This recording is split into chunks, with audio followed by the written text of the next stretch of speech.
qui est bon, c'est les résultats de notre politique économique. Un taux de chômage qui va être un des plus faibles, moi j'en tire une conclusion simple. C'est une tuerie. Qu'est-ce que donnent nos choix de politique économique? Ça va être un massacre. Elle fait enfin baisser le chômage, qui est le vrai problème économique et social de notre pays. Elle rend notre pays attractif. Je rentre tout juste de Davos, ça fait plaisir. Allez, salut les amis, c'est Ami Rouche, c'est Ami Négociateur, j'espère que vous allez bien. Je suis très heureux, très content de vous retrouver sur ma chaîne YouTube. Aujourd'hui, vidéo sur la réforme du chômage et les bénéfices et le miracle dont Bruno Le Maire semble se féliciter ce matin. Un taux de chômage qui va être un des plus faibles des 15 dernières années. La politique économique que nous menons depuis près de 3 ans donne des résultats.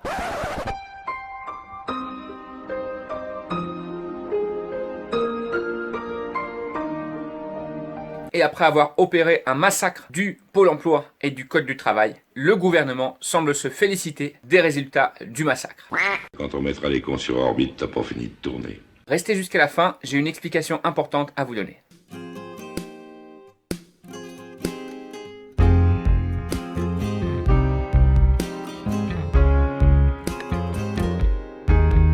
Décidément, Les cons, ça ose tout. Et c'est même à ça qu'on les reconnaît.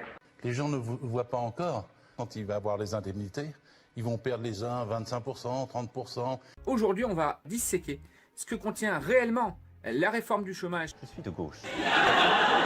En moyenne, 10% des chômeurs vont être sortis ce mois-ci des indemnités du Pôle emploi. Également, on va voir en détail pourquoi est-ce qu'environ 40% des ayants droit au Pôle emploi vont également perdre beaucoup de droits dans quelques jours. On est malade. Partagez dès maintenant cette vidéo, de mettre un pouce en l'air pour le référencement. Le partage de ce type d'informations est primordial. Du point de vue des chômeurs, en gros, Macron a décidé de mettre fin à l'assurance chômage. Dieu nous pardonne. L'assurance chômage, il faut savoir, ça ne dépendait pas du tout de ceux qui payent des impôts. Alors pourquoi tout réformer? C'était pas des imposables, c'était une cotisation comme une assurance. Ça sert à protéger, contrairement à la police. Et elle était équilibrée. La moitié des chômeurs déjà ne touchaient pas d'indemnitaire. Vous me prenez vraiment pour un con? Oui. Connecté sur le site officiel de l'assurance chômage du Pôle emploi. Comme ça, on ne pourra pas dire que c'est des infos qui sont trafiquées ou quoi que ce soit. Sur ce site du service public, on nous explique effectivement concrètement comment les choses sont modifiées à compter du 1er novembre 2019. L'assurance chômage a été massacrée tout simplement. On a mis un coup de hache, et vraiment un coup de hache, dans le système de l'indemnité du Pôle emploi, de l'assurance chômage, de l'ACEDIC comme on disait avant. Pour les ordonnances Macron, la loi El Khomri, les modifications au niveau des impôts, des APL, de la CAF, la réforme du chômage qui a été actée, ça y est, elle est officielle depuis le 1er novembre, la réforme de la retraite et la suppression des régimes spéciaux. Le système social, dans 2 ans, n'aura plus rien à voir avec ce qu'il était en 2017. Je serai d'une détermination absolue. Et je ne céderai rien. Fainéant. Alors, concrètement, qu'est-ce que ça veut dire et en quoi ça consiste? Et ceux qui touchaient, ils auraient parfaitement pu continuer à la toucher, même en l'augmentant, parce qu'il y avait de l'argent dans les caisses. Quand tout le monde comprendra le machiavélisme de Macron pour détruire l'ensemble de la protection sociale, ce sera clair. Tout a été combiné pour que votre fric passe dans nos poches. On est là pour le fric. Jusqu'à présent, les gens ont encore des doutes. Oh, il n'osera pas, il y a toujours des médecins et tout ça. Mais il tue la sécurité sociale dans son ensemble. Headshot. Les retraites, les allocations familiales, les accidents du travail.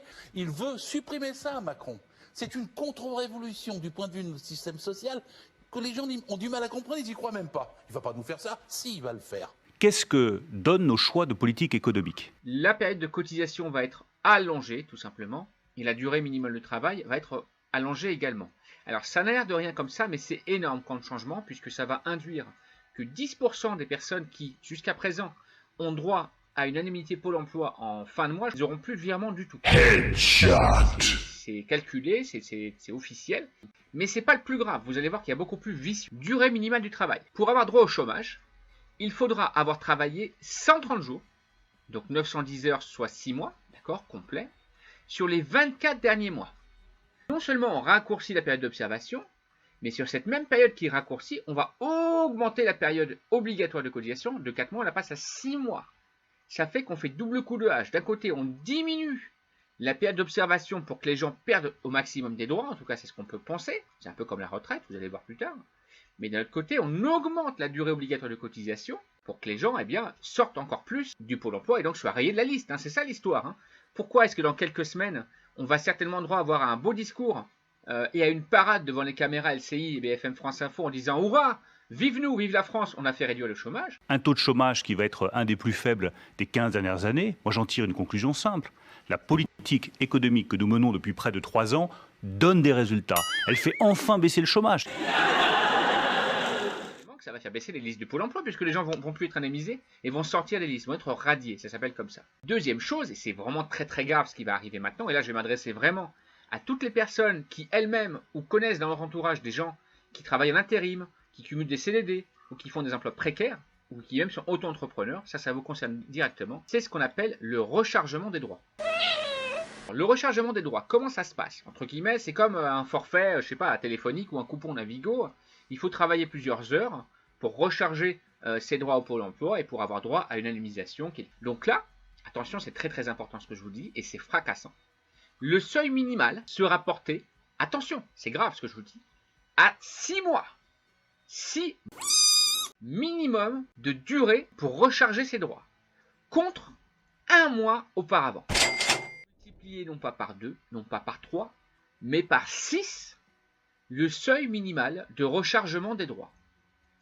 Qu'est-ce que ça veut dire et qui est-ce que ça concerne? Ça là, le rechargement des droits, ça concerne tous les indemnitaires du Pôle emploi, bien évidemment, mais plus particulièrement les précaires. Donc c'est pour ça que je dis la classe populaire, celle qui souffre déjà beaucoup des augmentations du carburant, des augmentations des loyers, des augmentations de l'électricité et du gaz, mais également des transports. Eh bien, ces gens-là, le cadeau que semble leur avoir fait le gouvernement, et en tête de liste, bien évidemment, le président de la République, Emmanuel Macron, à part, je suis de gauche.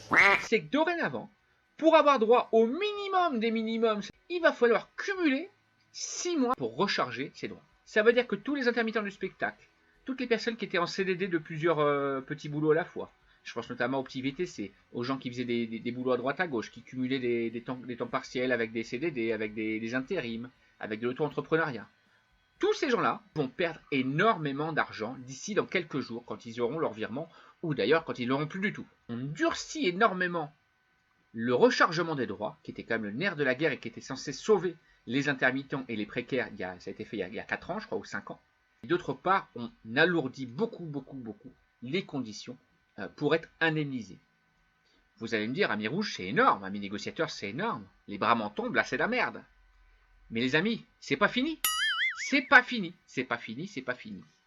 Réduction de l'indemnité en fonction des revenus. Donc là, ça concerne plutôt les cadres, mais bon, pas que. Les salariés ayant des revenus supérieurs à 4 500 € brut subiront une réduction de leur indemnité de 30% à partir du 7e mois. Alors, on précise que les démissionnaires ayant plus de 5 ans d'ancienneté dans leur entreprise pourront bénéficier de l'assurance chômage en cas de démission pour réaliser un projet professionnel. Là, c'est les créations d'entreprise. Alors, on oublie de préciser qu'ils n'auront pas droit aux mêmes avantages que les autres, mais ils auront droit uniquement à 70% du SMIC. Donc ça, c'est quand même utile de le préciser, même ceux qui gagnaient 3 000 €. Les travailleurs indépendants pourront toucher sur certaines conditions une aide de 800 € par mois pendant 6 mois. Ah, super, la belle affaire. Ça veut dire que d'un côté, on va supprimer 10% des ayants droit, et on va supprimer 40% des aides pour tout le monde, mais d'un autre côté, les 3-4 personnes qui vont démissionner au bout de 5 ans, on pourra leur payer 800 € par mois pendant 6 mois. Vous avez vu le calcul, comment il est faussé ou pas? Je garantis le maintien de tout. Les 504 milliards de la protection sociale de 2020, c'est 504 milliards. Ce qu'il veut, c'est les transférer dans le budget de l'État. Et une fois qu'on sont transférés dans le budget de l'État, on dira, mais à quoi ça sert? Eh bien, il n'est plus obligé de s'en servir pour la protection sociale. S'il veut décider qu'il crée 2 porte-avions nucléaires à la place de 100 hôpitaux, il le décidera. Je rajoute maintenant une chose qui est importante, et vous allez comprendre tout de suite pourquoi, et que finalement, on est vraiment choqué depuis 3 ans de voir toutes ces réformes qui s'accumulent, et pourquoi est-ce que tout s'accumule aussi vite et aussi fort? Alors d'une part, c'est en lien direct avec les recommandations du GOPE, ça personne ne l'ignore aujourd'hui. Vous ne